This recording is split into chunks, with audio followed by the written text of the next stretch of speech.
بسم اللہ الرحمن الرحیم۔ عزیزان محترم، آج قربانی کے مسئلہ میں کون سے جانور ہیں جن کی قربانی جائز ہے؟ فی زمانہ غیر مقلدین بھینس کی قربانی پر خام خواہ بحث کرتے نظر آتے ہیں کہ یہ جائز نہیں ہے۔ آئیے، بھینس حلال جانور ہے، اس کے دودھ، گوشت اور زکوٰۃ کا مسئلہ اسی طرح ہے جس طرح گائے کی زکوٰۃ ہے، اسی طرح بھینس کی زکوٰۃ اس کے مطابق ہے۔ جس طرح گائے کا دودھ اور گوشت حلال ہے، اسی طرح بھینس کا بھی حلال ہے۔ تو یہ اسی طرح گائے کی قربانی بھی جائز ہے اور بھینس کی قربانی بھی جائز ہے۔ غیر مقلدین اپنے استدلال کے لیے قرآن پاک کی آیت ثمانیۃ ازواج کہ اللہ تبارک و تعالیٰ نے 8 قسم کے جانور پیدا کیے، ان کے 4 جوڑے بنتے ہیں، اونٹ، گائے، بھیڑ اور بکری۔ یہ ان کی قربانی صرف جائز ہے۔ ان سے گزارش یہ ہے کہ قرآن پاک میں یہ قربانی کے جانوروں کا ذکر ہی نہیں ہے کہ یہ قربانی کے جانور یہی ذبح کیے جائیں گے۔ یہ مشرکین جو اپنے طور پر کچھ جانوروں کو حلال کر لیتے تھے، کچھ کو حرام کر لیتے تھے، اللہ نے ان کا رد کرتے ہوئے ذکر کیا ہے۔ اس میں قربانی کا قطعی طور پر کوئی ذکر نہیں ہے۔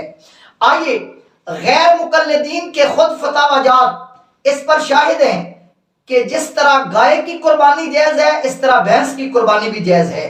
یہ میرے ہاتھ میں فتاوی نظیریہ، یہ غیر مقلدین کے بہت بڑے بزرگ ہیں، نذیر حسین دہلوی، آج سے 120 سال پہلے ان کا انتقال ہوا۔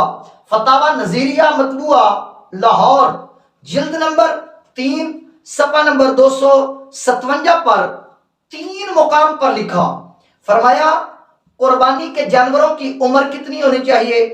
فرمایا پہلی بات کہ وہ دوندہ جانور ہو، اگر دوندہ نہ ملے تو اس کے لیے پھر کیا معیار ہے؟ تو نذیر حسین دہلوی فتاوی نظیریہ صفحہ نمبر 257 پر لکھتے ہیں کہ گائے اور بھینس 2 سال مکمل اور تیسرا شروع ہو تو ان کی قربانی جائز ہے۔ تو ان کا گائے کے ساتھ بھینس کا ذکر کرنا اس بات کی دلیل ہے کہ ان کے نزدیک جس طرح گائے کی قربانی جائز ہے، اس طرح بھینس کی قربانی بھی بالکل جائز ہے۔ آئیے، دوسری شخصیت غیر مقلدین کی ثناء اللہ امرتسری، جس کو اپنا غیر مقلدین سردار کہتے ہیں، یہ فتاوی ثنائیہ جلد اول صفحہ نمبر 209 سے سوال شروع ہوا کہ کیا بھینس حلال جانور ہے، اس کی قربانی جائز ہے یا نہیں؟ تو اس کا جواب دیتے ہوئے کہتے ہیں قرآن پاک میں جہاں حرام جانوروں کی لسٹ ہے اس میں بھینس کا ذکر نہیں، لہذا بھینس حلال جانور ہے اور اس کی قربانی یہ جن سے بقر گائے میں داخل ہے۔ تو جس طرح گائے کی قربانی جائز ہے، اسی طرح بھینس کی قربانی بھی اس علت کو مانتے ہوئے جائز ہے۔ یہ 1934 کا ثناء اللہ امرتسری غیر مقلد کا فتویٰ ہے اور فتاوی ثنائیہ میں بھینس کی قربانی کو جائز قرار دیا گیا ہے۔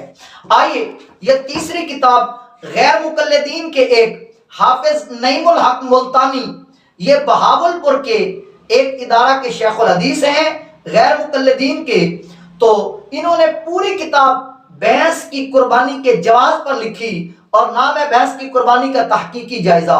تو انہوں نے پوری کتاب میں دلائل کے ساتھ قرآن، سنت، تفاسیر اور متقدمین مفسرین فقہا کی کتابوں سے ثابت کیا کہ جس طرح گائے کی قربانی جائز ہے، اسی طرح بغیر شک و شبہ کے بھینس کی قربانی بھی جائز ہے۔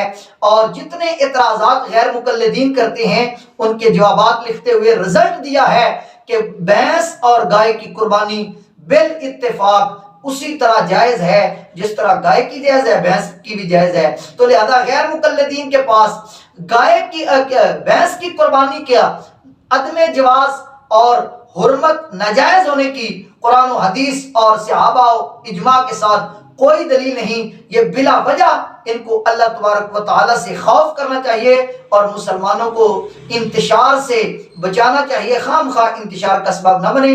اللہ ہمیں عمل کی توفیق عطا فرمائے۔